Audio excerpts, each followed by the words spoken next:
নমস্কার, আপনারা দেখছেন আপডেট বাংলা। খবরের প্রথমে দেখে নেব আজকের সংবাদ শিরোনাম। নজরে 2026 সরাসরি নাগরিক পরিষেবার সঙ্গে যুক্ত দপ্তরগুলিকে আরো সক্রিয় করছেন মমতা। ফের সঞ্জয়কে আনা হলো আদালতে, একে একে চিনিয়ে দিলেন 4 সাক্ষী। কারা তারা? দিদিকে বলে আবাসের তালিকায় নাম ওঠালেন বিজেপি নেতা। তৃণমূল বলল মমতা এমনই। এবার প্রত্যেক মহিলা পাবেন 10,000 করে। নতুন কোন প্রকল্প আনলো সরকার? কেন্দ্রের বঞ্চনার বিরুদ্ধে সংসদের সরব অভিষেক বন্দ্যোপাধ্যায়। শিক্ষা ও কৃষিতে প্রশ্নবান। এবার অ্যাকাউন্টে যোগ করা যাবে 4 জন নমিনি। ব্যাংকের নিয়মে আসছে বড় বদল। বাংলাদেশে ডেপুটি হাই কমিশনার অফিস বন্ধ ঘোষণা। কলকাতায় দূষণ রোধে এবার বস্তিবাসীকে বিশেষ জিনিস দেওয়া হবে। একগুচ্ছ সিদ্ধান্ত মেয়রের। আসছে বিস্তারিত খবরে। উপনির্বাচন হই হই করে জিতেছে তৃণমূল। আপাতত তার পাখির চোখ 2026।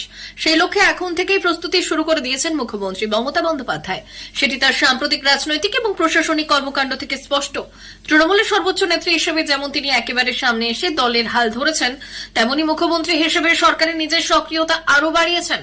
বস্তুত যেসব দপ্তরের সঙ্গে সাধারণ মানুষের সরাসরি যোগাযোগ বেছে বেছে সেই সব দপ্তরেও সক্রিয়তা বাড়াচ্ছেন রাজ্যের প্রশাসনিক প্রধান। সোমবার বিধানসভার অধিবেশন শেষে পূর্ত এবং জনস্বাস্থ্য কারিগরি দপ্তরের মন্ত্রী পুলক রায় এবং তার দপ্তরের শীর্ষ আধিকারিকদের নিয়ে বৈঠকে বসেছিলেন মুখ্যমন্ত্রী। সেই বৈঠকে হাজির থাকতে নির্দেশ দিয়েছিলেন মুখ্য সচিব মনোজ পান্ত সহ রাজ্যের পুর ও নগর উন্নয়ন মন্ত্রী ফিরহাদ হাকিম, পঞ্চায়েত মন্ত্রী প্রদীপ মজুমদার, কৃষি মন্ত্রী শোভনদেব চট্টোপাধ্যায় এবং সেচ ও জল সম্পদ উন্নয়ন মন্ত্রী মানস ভূঁইয়াকে।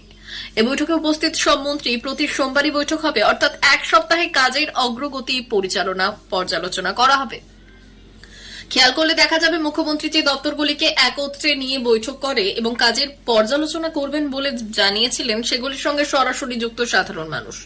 পূর্ত দপ্তর রাজ্যের বড় অংশের রাস্তা নির্মাণ এবং রক্ষণাবেক্ষণের দায়িত্বে। রাজ্যের 128টি পৌরসভার দায়িত্ব পুর ও নগর উন্নয়ন দপ্তরের। কৃষি দপ্তরের সঙ্গে যুক্ত রাজ্যের কৃষক সমাজ সেচ ও জলসম্পদের উপর নির্ভর করে গ্রামীণ এলাকার কৃষিকাজকে জল পৌঁছে দেওয়া এবং বন্যা নিয়ন্ত্রণ। আর ত্রিস্তর পঞ্চায়েত দিয়ে গোটা গ্রামীণ এলাকার আর্থ সামাজিক উন্নয়ন নির্ভর করে পঞ্চায়েত দপ্তরের উপর। তাই এই দপ্তরগুলির কাজ নিজেই তদারকি শুরু করেছেন মমতা। আগামী 2026 সালের বিধানসভা ভোটে যে মমতা যাবেন, তিনি তার শাসনকালে তিনি মেয়াদ উত্তীর্ণ করে ফেলবেন। প্রত্যাশিতভাবেই তাকে সেই ভোটে প্রতিষ্ঠান বিরোধিতার মোকাবিলা করতে হবে। রাজ্য সরকার কি কি কাজ করেছে তার তুল্যমূল্য বিচার হবে। লক্ষ্মীর ভান্ডারের মতো জনকল্যাণমূলক প্রকল্প দিয়ে তার মোকাবিলা করা যাবে কিনা তা নিয়ে দলের অন্দরে অনেকের সংশয়। তারা মনে করেন মানুষ কাজ দেখেন। যারা এই ধারণার ধারক তাদের মধ্যে অন্যতম হলেন অভিষেক বন্দ্যোপাধ্যায়, যিনি এর আগে সরকারের কাজকর্ম নিয়ে অসন্তুষ্টি প্রকাশ করেছেন বলে খবর। আর সেই কারণেই তিনি প্রশাসন এবং মন্ত্রিসভার একাংশে রদবদল করারও প্রস্তাব দিয়েছিলেন। কয়েক মাস আগে পরিবহন দপ্তরের 2 মন্ত্রী সহ সব শীর্ষ আধিকারিকদের নিয়ে নবান্নে একটি পর্যালোচনা বৈঠক করেছিলেন মুখ্যমন্ত্রী। সেই বৈঠকে ধারাবাহিকভাবে দপ্তরে কাজ পর্যালোচনা করে রিপোর্ট পাঠাতে বলেছিলেন তিনি। আর সেই মর্মে কাজও শুরু করে দিয়েছিলেন পরিবহন মন্ত্রী স্নেহাশিস চক্রবর্তী। আরও একটি দপ্তরের উপর বিশেষ নজর রয়েছে মুখ্যমন্ত্রী মমতার, সেটি হল স্বাস্থ্য। স্বাস্থ্য দপ্তরের দায়িত্ব 2011 সাল থেকে নিজের হাতেই রেখেছেন তিনি। আরজিকর কাণ্ডের পর রাজ্যের স্বাস্থ্য ব্যবস্থা এবং স্বাস্থ্য প্রশাসন নিয়ে প্রশ্ন তুলেছেন বিরোধীরা। স্বাস্থ্য দপ্তরের ভারপ্রাপ্ত মন্ত্রী হিসেবে মমতার নেতৃত্বকে তার প্রশ্নের মুখে ফেলেছেন। নবান্ন সূত্রের খবর, আগামী কয়েক মাসের মধ্যে স্বাস্থ্য দপ্তরের খোল নলচে বদলাতে চান মমতা। আর সেই ইঙ্গিতও পাওয়া গিয়েছে সোমবার। ওই দিনই রাজ্যের সব সরকারি হাসপাতালে রোগী কল্যাণ সমিতির নতুন চেয়ারম্যানের নাম ঘোষণা করেছে রাজ্য সরকার। নবান্নের এক আধিকারিকের কথায় নতুন বছরে স্বাস্থ্য ব্যবস্থা এবং স্বাস্থ্য প্রশাসনে আরও নতুন নতুন পদক্ষেপ দেখতে পাবেন। আরজিকর কাণ্ডের পর যেসব ত্রুটি সামনে এসেছে, সেই সব ত্রুটি থেকে স্বাস্থ্য দপ্তরকে মুক্ত করার উদ্যোগ নেওয়া হয়েছে। তেমনই নতুন সিদ্ধান্তও নেওয়া হচ্ছে। প্রশাসনের একাংশের বক্তব্য, আরজিকরের ঘটনা রাজ্য সরকারকে প্রতিষ্ঠান বিরোধিতার সম্পর্কে সম্মুখ সজাগ করেছে। আরজিকর সংক্রান্ত জুনিয়র চিকিৎসকদের আন্দোলন আগের মতো নেই। নাগরিক আন্দোলনে ঝাঁঝু স্তিমিত, কিন্তু শাসকের উপর উষ্মা যে চলে গিয়েছে তা নয়। সেই বোধ থেকে উৎসব পর্ব মিটে যেতে দল ও প্রশাসনকে সজাগ করতে উদ্যোগী হয়েছেন তৃণমূলের সর্বোচ্চ নেত্রী। অনেকেই মমতার এই সক্রিয়তার সঙ্গে 2016 সালের বিধানসভা নির্বাচনের আগের প্রস্তুতি তুলনা করেছেন। 2015 সালের শেষের দিকে প্রতি শনিবার তৃণমূলের জেলা কমিটিগুলির সঙ্গে কালীঘাটের বাসভবনে বৈঠক করতেন মমতা। পাশাপাশি কোন দপ্তরে কি কাজ হয়েছে নবান্নে বসে সেই খতিয়ান নিতেন স্বয়ং। কিন্তু এবার সেই প্রস্তুতি বিধানসভার ভোটের নির্ঘণ্ট ঘোষণার 1.5 বছর আগে থেকেই শুরু করে দিয়েছেন মুখ্যমন্ত্রী। আর সেবার একার হাতে নির্বাচনী রণকৌশল সাজিয়ে দ্বিতীয়বার নীলবাড়ি দখল করেছিলেন মমতা। এবারের লড়াই আরো কঠিন হতে পারে বলেই মনে করছে প্রশাসনিক মহল, তাই প্রস্তুতিও আগে থেকে নেওয়া হচ্ছে। সম্প্রতি মুখ্যমন্ত্রী কালীঘাটের বাসভবনে জাতীয় কর্মসমিতির বৈঠক ডেকেছিলেন, তখনও তার সতীর্থ বা প্রশাসনিক আধিকারিকেরা মুখ্যমন্ত্রীর এই মনোভাব টের পাননি। কিন্তু গত সোমবার বিধানসভায় এসে দুপুরে তৃণমূল পরিষদীয় দলের বৈঠকের পর কয়েক ঘন্টার মধ্যেই নিজের ঘরে বসে প্রশাসনিক বৈঠক করে যেভাবে কাজে খতিয়ান চাইতে শুরু করলেন মমতা, তাতে দল থেকে শুরু করে রাজ্য প্রশাসনের কর্তারা মিশন 2026-এর প্রস্তুতি স্পষ্ট বার্তা দেখছেন। মুখ্যমন্ত্রীর বৈঠকে উপস্থিত এক মন্ত্রীর কথায় উনি দেশের অগ্রণী রাজনীতিদের মধ্যে একজন। উনি আমাদের সকলের থেকে এবং সময়ের থেকে এগিয়ে ভাবতে পারেন। 2026 সালে ভোটের কথা উনি বৈঠকে তোলেনি, কিন্তু আমরা বুঝতে পেরেছি বিধানসভা ভোটের আগে তিনি কিভাবে দল এবং প্রশাসনকে প্রস্তুত করবেন তার নীল নকশা আঁকা হয়ে গিয়েছে। আরজিকর হাসপাতালে মহিলা চিকিৎসককে খুন এবং ধর্ষণ কাণ্ডের বিচার পর্ব শুরুর প্রথম কয়েকদিন আদালতে নিয়ে আসা হয় মূল অভিযুক্ত সঞ্জয় রায়কে। এরপর থেকে নিরাপত্তার কথা মাথায় রেখে তাকে ভার্চুয়ালি পেশ করা হচ্ছিল, কারণ এই দিন এই মামলার 4 জন সাক্ষীকে দিয়ে সঞ্জয় রায়কে শনাক্ত করা বা চিহ্নিতকরণের প্রক্রিয়া ছিল। আদালতের নির্দেশেই বলা ছিল যে দিনগুলিতে সঞ্জয়ের শনাক্তকরণ প্রক্রিয়া থাকবে, সেই দিনগুলিতে তাকে সশরীরে আদালতে হাজির করাতে হবে। আর সেই মতো এই দিন কড়া নিরাপত্তার মধ্যে সঞ্জয় রায়কে শিয়ালদহ আদালতে নিয়ে আসা হয়। কোনোভাবেই সঞ্জয় যাতে সংবাদ মাধ্যমের সামনে মুখ না খোলে তার জন্য এই দিনও সতর্ক ছিল পুলিশ। আদালতে বিচার প্রক্রিয়া শুরুর পর থেকেই মুখ খুলে বিস্ফোরক অভিযোগ করেছে সঞ্জয় রায়। সঞ্জয় দাবি করেছে ধর্ষণ এবং খুন সে করেনি, এমনকি কলকাতা পুলিশের বড় মাথারা তাকে ফাঁসিয়ে দিয়েছে বলে অভিযোগ করেছে সঞ্জয়। বাংলার আবাস যোজনা নিয়ে রাজ্য জুড়ে দুর্নীতির অভিযোগ মাথাচাড়া দিয়েছে। শাসক দলের নেতাদের বিরুদ্ধে জমছে অভিযোগের পাহাড়। আর এই প্রেক্ষিতে দিদিকে বলো ফোন করে অভিযোগ করেছিলেন এক বিজেপি নেতা। জানিয়েছিলেন প্রকল্পের সুবিধা পাওয়ার যোগ্য হওয়া সত্ত্বেও তার নাম ওঠেনি আবাসের তালিকায়। তাতেই কাজ হলো। 2018 সালের আবাস যোজনার সমীক্ষার ভিত্তিতে যে তালিকা তৈরি হয়েছিল তাতে সুরেন্দর নামের উল্লেখ ছিল না। নতুন কোটি সমীক্ষার কাজ শুরু হওয়ার আগেই এই নিয়ে রাজ্য সরকারের হেল্পলাইন নম্বরে যোগাযোগ করেছিলেন সুরেন্দ্র। তবে মাস 6 আগে দিদিকে বলো ফোন করে যে সত্যি কাজ হবে আশা করেননি ওই বিজেপি নেতা। তাই নতুন বাড়ি পাওয়ার খবরে মুখ্যমন্ত্রীর প্রশংসা করেছিলেন তিনি। নতুন সমীক্ষার পর তার নাম ওঠায় স্বাভাবিকভাবেই খুশি ওই বিজেপি নেতা। তিনি বলেছেন, অভিযোগ জানানোর পর তালিকায় নাম উঠেছে, সেই জন্য মুখ্যমন্ত্রীকে ধন্যবাদ জানাচ্ছি। বিরোধী দলের নেতা হয়েও সরকারের এই উদ্যোগে আমি খুশি। আমরা চাই রাজ্য হোক বা কেন্দ্রীয় সরকার সরকারি সুযোগ সুবিধে যেন প্রত্যেক ব্যক্তি যোগ্য পান।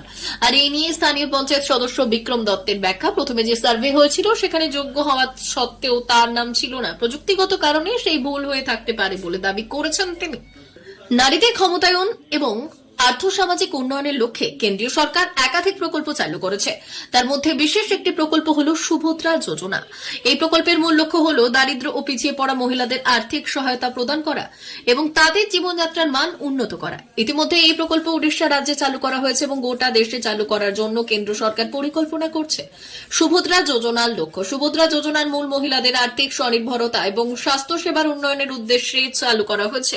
এই প্রকল্পের মূল লক্ষ্যগুলি হল নারীদের ক্ষমতায়ন, অর্থনৈতিক এবং সামাজিকভাবে পিছিয়ে পড়া নারীদের স্বনির্ভর করে তোলা, শিক্ষার সুযোগ, অর্থের অভাবে যে সমস্ত মেয়েরা শিক্ষা গ্রহণ করতে পারে না তাদেরকে বিনামূল্যে শিক্ষা এবং বৃত্তি প্রদান করা, স্বাস্থ্য সেবা, গর্ভবতী মহিলা এবং শিশুদের জন্য সাশ্রয়ী স্বাস্থ্য পরিষেবা প্রদান করা, ক্ষুদ্র ব্যবসার জন্য সহায়তা, ব্যবসা করার জন্য এই প্রকল্পের মাধ্যমে ভর্তুকি বা সহজ শর্তে ঋণ প্রদান করা।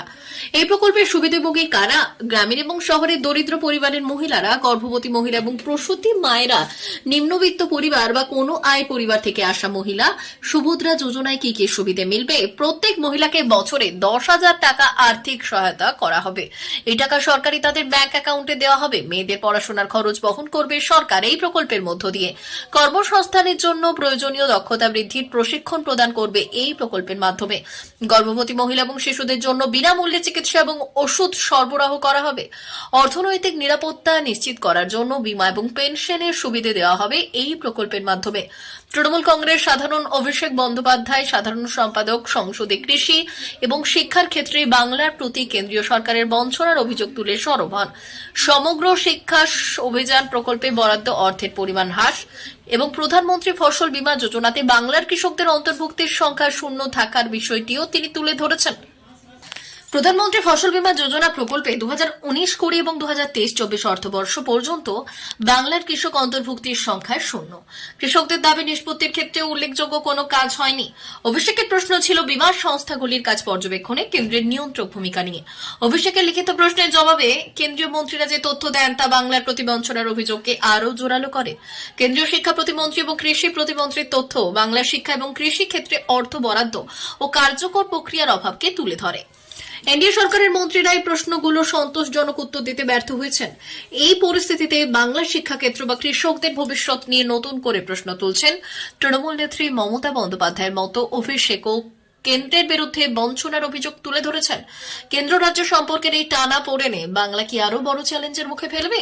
সংসদের তৃণমূল সাংসদ অভিষেক বন্দ্যোপাধ্যায় তোলা প্রশ্ন বাংলার প্রতি কেন্দ্রীয় বঞ্চনার অভিযোগকে নতুন মাত্রা দিয়েছে। কৃষি ও শিক্ষাক্ষেত্রে কেন্দ্রীয় বরাদ্দের অভাব ও কার্যকর উদ্যোগের অভাব বাংলার অগ্রগতিতে বড় প্রভাব ফেলতে পারে। ব্যাংকের নিয়মে আসতে চলেছে বড় বদল। এবার আপনার অ্যাকাউন্টে একজন নয় 4 জন নমিনি যোগ করতে পারবেন।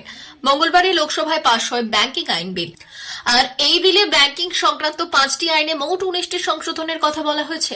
কেন্দ্রীয় অর্থমন্ত্রী নির্মলা সীতারামন জানান, গ্রাহকদের আরও সহজ ব্যাংকিং পরিষেবা দিতেই এই সংশোধনী বিল আনা হয়েছে।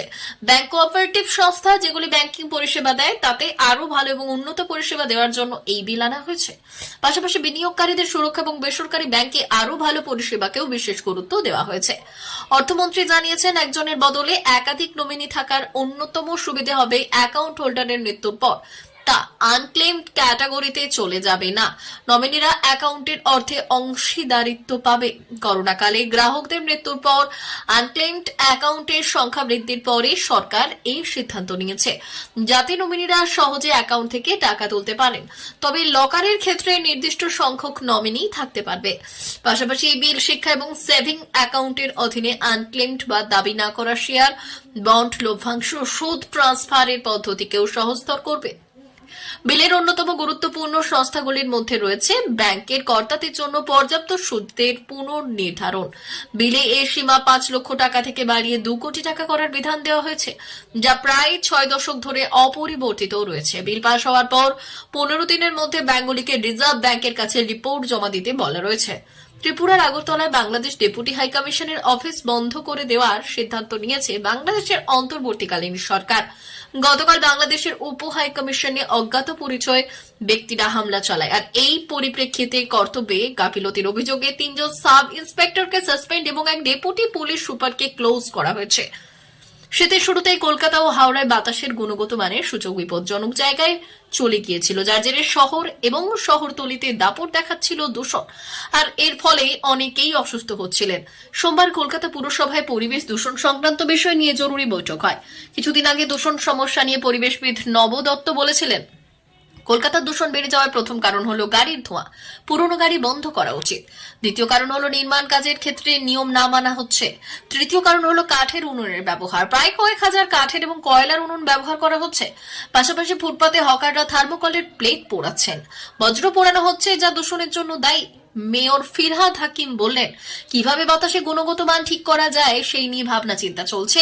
শীতকালে ঠান্ডা বাতাস আসে হাওড়ার দিক থেকে, আর সেই বাতাসে দূষিত ধূলিকণা আসছে কলকাতা শহরে। পুরনো গাড়ি দূষণ ছড়াচ্ছে, নিউ টাউনের দিকে ভ্যানও গাড়ি দূষণ ছড়াচ্ছে। অনেক ভ্যানও গাড়ি কাটা তেল দিচ্ছে, চালাচ্ছে, আর এর ফলেই দূষণ বাড়ছে। ফিরহাদ আরো জানিয়েছেন, আমরা দূষণ নিয়ন্ত্রণ পর্ষদকে বলেছি সিঙ্গেল ইউজ প্লাস্টিক ব্যবহার বন্ধ করতে কড়া পদক্ষেপ করতে। সিঙ্গেল ইউজ প্লাস্টিক কারখানায় তৈরি হলেই বিশেষ অ্যালার্ম বাজবে পর্ষদ অফিসে, আর সেই ব্যবস্থাই করা হচ্ছে। প্রিয় দর্শক, এখনকার মতো খবর এই পর্যন্তই। ধন্যবাদ।